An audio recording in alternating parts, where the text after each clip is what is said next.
नमस्कार, मैं डॉक्टर भुवनेश्वर पांडे। विषय की शुरुआत करते हैं एक घटनाक्रम के साथ। रात्रि का करीब 9 बजे का समय था। एक व्यक्ति अपनी व्याकुल अवस्था में बताता है कि सर मैं भयभीत हूँ, मुझे डर लग रहा है। मैंने पूछा क्या हुआ? बोला कि मेरे पड़ोस में, नज़दीक के पड़ोस में नहीं, सुदूर पड़ोस में कुछ व्यक्ति पॉजिटिव पाए गए हैं। किससे? कोरोना वायरस, कोविड-19 से। मैंने पूछा आप क्यों भयभीत हो रहे हो? तो व्यक्ति बोलता है कि सर मैं घर से दूर, क्योंकि कामकाजी व्यक्ति है, बाहर दूसरे प्रदेश में रहता हूँ, अकेला रहता हूँ। साथ ही मेरी मनोस्थिति अभी अनुकूल नहीं है। मुझे ये लगता है कि ये घटनाक्रम मेरे साथ भी ना हो जाए। अगर हो गया तो मेरे परिवार का क्या होगा, मेरे बीवी बच्चों का क्या होगा। ठीक है, हमने कहा इसका कारण। तो कारण बताते हुए व्यक्ति बोलता है कि मैं दिन भर न्यूज़ चैनल देखता हूँ। पहला, सोशल नेटवर्किंग के बहुत से अफवाह वाली न्यूज़ें देख लेता है, उस कारण। ऐसे ही बहुत से कारण। घटनाक्रम आगे बढ़ता है, बातचीत का सिलसिला बढ़ता है, अंततः समाधान मिल जाता है। आप लोग बोलेंगे कि इस घटनाक्रम का क्या संदर्भ? मैं बताना चाहूँगा, इस घटनाक्रम का ही संदर्भ है आज का विषय, जो कि है हमारा मानसिक स्वास्थ्य या मेंटल हेल्थ। क्या होता है मेंटल हेल्थ या मानसिक स्वास्थ्य? उससे जानने से पहले हमें जानना चाहिए कि हमारा स्वास्थ्य क्या है, किसे हम स्वस्थ कहेंगे। विश्व स्वास्थ्य संगठन की परिभाषा के अनुसार health is the state of complete physical, mental and social well-being. It's not merely the absence of any disease or infirmity. ठीक है, आसान भाषा में समझिए, स्वास्थ्य क्या है? वह अवस्था जिसमें व्यक्ति शारीरिक रूप से, मानसिक रूप से एवं सामाजिक रूप से, साथ ही उसको कोई बीमारी या कोई दौर्बल्यता से ग्रस्त न हो, वह व्यक्ति स्वस्थ कहलाता है। एक बात, आयुर्वेदिक फिजिशियन होने के नाते आयुर्वेद क्या कहता है? समदोषः समाग्नि समधातु मलः क्रिया प्रसन्न आत्म इंद्रिय मनः स्वस्थ दीयते। अर्थात वह व्यक्ति जिसके दोष, शारीरिक मानसिक दोष, उसकी सारी धातुएं, उसके मल समावस्था में हो एवं उस व्यक्ति का प्रसन्न आत्म इंद्रिय एवं मन भी प्रसन्न अवस्था में हो, वह व्यक्ति ही स्वस्थ कहलाता है। दोनों परिभाषाओं में समानता क्या है? मन अवस्था की, अर्थात हमारे मानसिक स्वास्थ्य की। अब मानसिक स्वास्थ्य के विषय को हम आगे बढ़ाते हैं तो उस पर हम ध्यान देते हैं कुछ आंकड़ों पे। आंकड़े हैं। पहला आंकड़ा विश्व स्वास्थ्य संगठन का। विश्व स्वास्थ्य संगठन के अनुसार करीब 450 मिलियन यानी 45 करोड़ लोग मानसिक दौर्बल्यता या मेंटल डिसऑर्डर से ग्रसित हैं।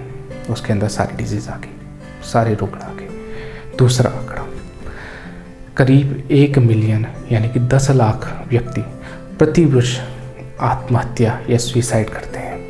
क्यों? उनकी भी मानसिक स्थिति ठीक नहीं होती, सुसाइडल बिहेवियर है, टेंशन जिसे कहते हैं हम, बहुत से मानसिक बीमारियाँ हैं। तीसरा, करीब 264 मिलियन लोग अकेले डिप्रेशन के शिकार हैं। ये सब आंकड़े हैं, कम ज़्यादा होते हैं, पहले के आंकड़े हैं, चलते हैं। बात करनी है हमें मानसिक स्थिति की। अब ये तो बात आ गई हमारी स्वास्थ्य की परिभाषा, आंकड़ों की। अब बात करते हैं हम मानसिक स्थिति या मेंटल हेल्थ की। उसकी डेफिनेशन में देखें, a state of well being in which the individual realize his or her own abilities, can cope with the normal stress of life, can work productively and fruitfully, and make its able to contribution his or her community। आसान भाषा में इसे भी समझते हैं कि वह अवस्था जिसमें व्यक्ति अपनी क्षमताओं का एहसास करते हुए एवं सामान्य तनाव का सामना करते हुए प्रोडक्टिवली एवं फ्रूटफुली यानी उत्पादक और फलदायी रूप पर कार्य करते हुए अपनी कम्युनिटी के लिए कुछ न कुछ कंट्रीब्यूशन दे पाए। ये आपकी मानसिक हेल्थ या मानसिक स्वास्थ्य की परिभाषा आ गई। आयुर्वेदिक प्रोस्पेक्टिव देखते हैं तो आयुर्वेद में 3 प्रकार की प्रकृति आती है, सात्विक, राजसिक एवं तामसिक, सत्व, रज एवं तम। सात्विक यानी कि वो अवस्था जो स्टेट ऑफ प्योर माइंड है, एब्सोल्यूट बैलेंस की अवस्था है, वो सात्विक। राजसिक जिसमें के द्वारा एक्टिविटी, डायनामिज्म होता है, यानी गतिशीलता होती है, गतिविधियाँ होती हैं। तामसिक प्रवृत्ति, इनर्शिया एवं डार्कनेस यानी कि जड़ता और अंधकार है। अब मानसिक जो दोष होते हैं, रज और तम, इन्हीं के कारण हमारे मानसिक रोग होते हैं। इनकी चिकित्सा अलग है। उससे पहले हम मन को देखें। मन क्या है? एक अति इंद्रिय है, चंचल है। उसको ऐसे समझें, मन एक हमारे सारथी, शरीर रूपी एक रथ या वाहन का सारथी, ड्राइवर है, जो पूरे शरीर को अपने कंट्रोल में रखा हुआ है। वो चाहे तो हमें अच्छी दिशा में ले जाए, वो चाहे हमें बुरी दिशा में जाए। ठीक है, ये मन की कार्य है। इसलिए मन के कारण ही हम सारे अच्छे बुरे या इन अवस्थाओं का ज्ञान ले पाते हैं। चिकित्सा में देखें तो दैव विपाश्य चिकित्सा है, शक्तो विजय चिकित्सा है, युक्ति विपाश्य चिकित्सा आती है। दैव विपाश्य जिसमें मंत्र जाप आदि का किया जाता है, उसके द्वारा चिकित्सा। शक्तो विजय चिकित्सा यानी कि आपके एश्योरेंस थेरेपी देनी, आपका आश्वासन देना कि आप ठीक हो।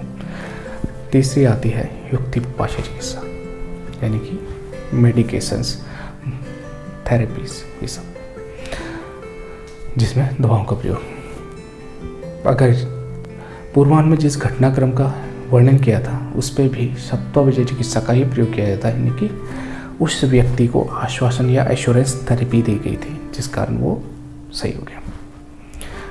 ये तो बात आ गई। अब बात होती है, जब हमने इसमें भी डेफिनेशंस में ऑफ मेंटल हेल्थ की बात की, उसमें भी एक स्ट्रेस की बात की। स्ट्रेस एक हद तक सही होता है।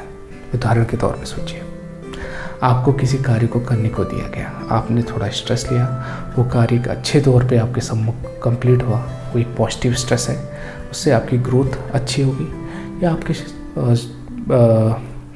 करियर या आपकी स्कूलिंग या आपके कॉलेज के लिए वो फ्रूटफुल था। ठीक। दूसरा घातक क्या होता है? घातक होता है आपका डिप्रेशन एवं एंजाइटी। वो चीज़ें घातक हैं, डिप्रेशन और एंजाइटी। एंजाइटी में टेंशन बढ़ जाता है, वरीड स्टेज आती है, ब्लड प्रेशर बढ़ गया, ये सब एंजाइटी है। डिप्रेशन और भी है, आत्मग्लानि होना, ठीक है, सेल्फ कॉन्फिडेंस ही गिर जाना, बहुत सी चीज़ें जिसके कारण आदमी डिप्रेशन हो जाता है। साथ ही ये आगे चीज़ें। अब है मन की बात हो रही, मानसिक स्वास्थ्य की, और बात हो रही मानसिक स्वास्थ्य की in pandemic situation of corona virus. इस समय क्या है, कम से कम हर व्यक्ति इस मानसिक स्वास्थ्य की व्यथा से ग्रसित है। तो क्या करना चाहिए और क्या न करना चाहिए, मैं इन चीज़ों पर ही बात दूंगा। विषय बड़ा है, संक्षिप्त अवस्था में ही आपको सारी चीज़ें बताना चाहता हूँ। आगे भी श्रृंखला चलती रहेगी और डिस्कशन करेंगे, आगे भी बढ़ता रहेगा। क्या करें क्या न करें, दो चीज़ें हैं। जो व्यक्ति घर से दूर हैं, अकेले हैं, परिवार के साथ ना हैं, उन्हें क्या करना चाहिए एवं उनको उनका परिवार का साथ कैसे मिलता रहे, क्या करें और क्या ना करें, उन दोनों के बारे में हम बात करेंगे। घर से दूर अकेले रहने वाले व्यक्ति को, पहला बात, अफवाहों से बचें। दूसरी बात, अगर आप कार्य वाले व्यक्ति हैं, वर्किंग व्यक्ति हैं, काम वाले व्यक्ति हैं, वर्क फ्रॉम होम चल रहा है, अपने कार्य को ईमानदारी से करें। दूसरी बात पे ध्यान दें, समय से सोएं, समय से जागें। क्या करें? मेडिटेशन करें, योग करें, प्राणायाम करें, एक्सरसाइज करते हैं वो करें, जो आपको अच्छा लगता है करें। पहली बात। आगे क्या करें? अपने कार्य को करें, खाली समय में अपनी इम्यूनिटी को इम्प्रूव करें, गवर्नमेंट मिनिस्ट्रीज़ के द्वारा दिए गए गाइडलाइंस को फॉलो करें, ले सकती इम्यूनिटी बूस्टर्स का सेवन करें, ताकि आपकी इम्यूनिटी भी सही रहे, इस अवस्था में स्वस्थ रहें, तो आपके लिए भयात्मक स्थिति नहीं रहेगी। इम्यूनिटी बूस्टर्स में क्या क्या कर सकते हैं? बहुत सी चीज़ें हैं। कॉमनली च्यवनप्राश ले सकते हैं रसायन की तरह, गिलोय ले सकते हैं, अश्वगंधा ले सकते हैं, मानसिक स्वास्थ्य के लिए भी काफ़ी लाभदायक है इत्यादि। बात कर रहे हैं आज सत्तोजी के साथ, तो और क्या करें। कार्य के बाद का बचा हुआ समय, मैं नहीं बोलूँगा कि न्यूज़ देखें, अप टू डेट रहें, बट सोशल नेटवर्किंग की फेक न्यूज़ से बचें, फेक आंकड़ों से बचें, वो आपके स्वास्थ्य के लिए हानिकारक है।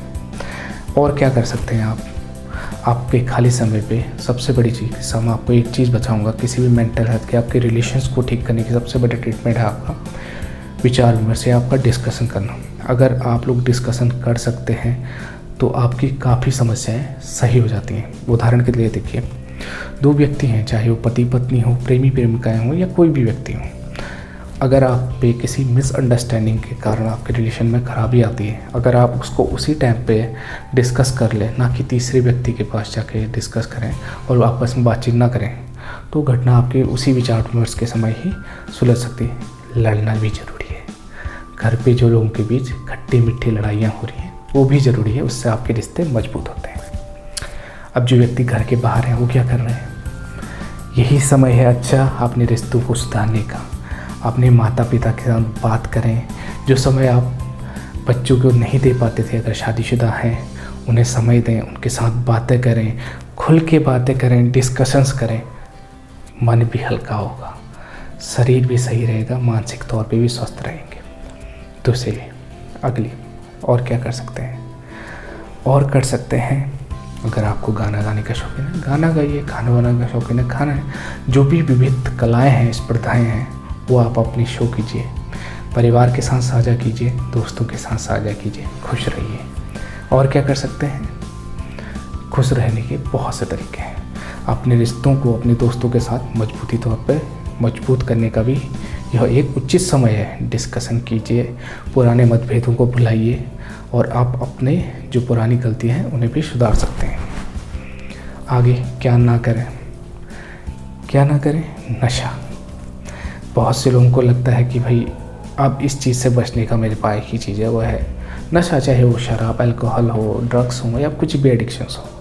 अच्छा समय है डिटॉक्सिफिकेशन का। शरीर भी आपको डिटॉक्सिफाई कर रहा है, उसको ध्यान रखें। डिटॉक्सिफिकेशन को सपोर्ट करें, इन चीज़ों से दूर हटाएं, अपने आप से लड़ें, ना कि भागें। क्या करें समय परिवार वाले भी? जो समय आपने आज तक अपने बच्चे को, बेटे को, बिटिया को या पति पत्नी को नहीं दे पाए, उस समय अभी आप सपोर्ट से बात करें, क्योंकि घर से दूर हैं, उन्हें काफ़ी आपकी सपोर्ट की ज़रूरत है। जिनके माँ बाप भी घर से दूर अकेले रहते हैं, फ़ोन करें, कॉल पे बात करें। वीडियो कॉल की सुविधा है, वीडियो कॉल कर सकते हैं, बात करें, डिस्कशन करें। पेरेंट्स भी खुश रहेंगे, माँ बाप को भी अगर स्वस्थ रहेंगे, क्योंकि आपकी चिंता के कारण वो भी मानसिक रूप से ग्रसित है। इन सब बातों का ध्यान दें, एक मजबूत रिश्ते को और अपने कदम बढ़ाएं। ध्यान रखें, बीमारी आती हैं, चली भी जाएगी, वैक्सीन बनेगी, दवाएं बनेंगी, जीवन चलेगा, हम भी स्वस्थ होंगे, प्रकृति भी स्वस्थ होगी, सब कुछ सही होगा। बट क्या नहीं करना है? दुर्व्यवहार नहीं करना है, अच्छी चीज़ों को अपनाना है, घटनाओं को बदलना है, पूरी घटनाओं पे ध्यान नहीं देना है, अफवाहों पे ध्यान नहीं देना है। और भी बहुत से तरीके हैं जो आप कर सकते हैं अपनी लाइफ में। कुछ मेन बिंदु मैंने बता दिए। जो मेन बिंदु है वो है आपका विचार विमर्श, डिस्कशन करें, बातचीत करें, हल निकालें, रिश्ते मजबूत करें। अंततः श्रृंखला को आगे भी बढ़ाएंगे। अगली बार मिलेंगे, मानसिक स्वास्थ्य पे और बातें करेंगे, पर्टिकुलर डिजीज़ लेके आएंगे, बहुत सी चीज़ें। आज इंट्रोडक्टिव फेज था, इसलिए बहुत सी चीज़ों को संख्यात्मक स्थिति में मैंने संक्षिप्त रूप से आप लोगों के सामने रखा। आप स्वस्थ रहें, आपका परिवार स्वस्थ रहे, यही कामना है। साथ ही जाते जाते घर पे रहिए, सुरक्षित रहिए और समृद्ध रहिए, दृढ़ रहिए। धन्यवाद।